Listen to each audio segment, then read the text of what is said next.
Truck Center, and today, thanks for joining me inside of a reefer truck. Today's video is about showing you how to build the proper reefer application and to understand how that translates into your reefer dollars. So when we meet, what we need to know is what you're going to carry, the weight of the load, and then the distance you're going to carry and the temperature you want to carry. Why is that important? So we need to, a reefer truck is very heavy, 250 pounds per foot. So we want to bring the truck to the exact length of the product you need to deliver, and that's going to be equivalent to the load capacity. Today we are inside a 26-foot reefer truck, but the customer is carrying flowers, therefore he needs volume space, but he does not need payload space.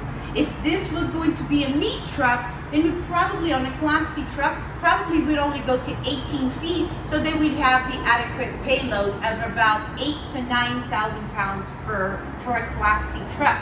So that's the first step. That's your payload is the very next thing. Of course, the other thing is going to be the application. And one of the things we want to talk about is whether we should have a side door or not. This vehicle has a side door. A side door on the refrigerator is very important because it gives you a midpoint to which you can come in and load. So if you have two different types of load, you're going to use the doorway as a separate. So perhaps you have your less frequent stops here, your heavier, the items that need to be cooler will be closer to the bulkhead. The other items are going to be to the back. So a side door is really crucial in the application of a reefer. You either have it or you don't. It is a great asset to do it. The other thing is we talk about the temperature. So remember, we need to know what the temperature is on this vehicle is going to be so that we can mount the proper application.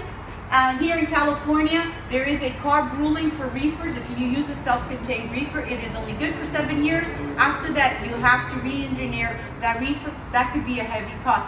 However, if you want to have a cooling down to 20, 30 degrees, it is going to have to be a self-contained reefer is what you're going to need. So the other thing that's really important to decide when you design the reefer is how you're going to tie down your load. Now you notice here that we have one row of E-track on the reefer. And I do like adding E-track to the reefer because it gives you a bounce point. It kind of secures the wall. Reefers have insulation, and then they have this chem light, which is what surfaces.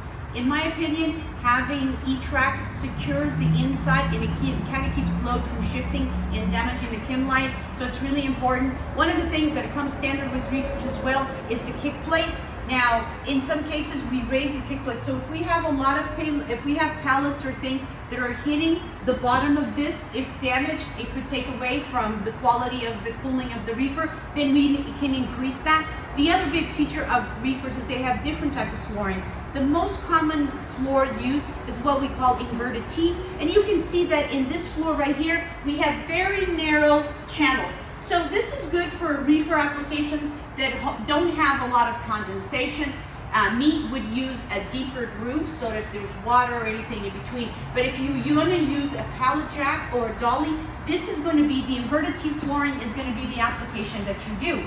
And then the other thing when we're building a reefer, and we talked about size and payload, is we want to build this truck to be as big as you want it to be, but yet allow. So the way that the reefer works is that the air blows from here, comes up over your load, hits the back door, and comes under the floor, and that creates the circle of how it cools. So when you're building a reefer truck, we want it to be just a little bit taller than what it needs to be, so that you can allow for that airflow to come in and out.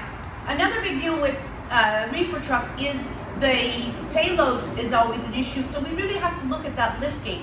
Often enough, when you have a reefer, you have to make a choice. Tuck away lift gate, weighs about 750 pounds. No lift gate if you're backing up to a dock, that saves you 750 pounds. The other option is often enough you'll see a rail lift. So, but keep in mind that a rail lift is a larger platform, easier to load if you're not backing up to a dock, but it also is going to eat away about 1,300 pounds of your actual cargo capacity. So these are the components that we really want to do. Now, we also talked about the distance, and the reason we say that is, let's say you don't need that coolant temperature of 20, 30 degrees, maybe you just need ambient temperature. How fast you're loading. So from the point that you pick up the load to where you're going to drop off the load, that's a key factor because the truck has to be able to maintain temperature. So when you're equipped to talk to myself or your local sales rep, remember, how much weight are you going to carry?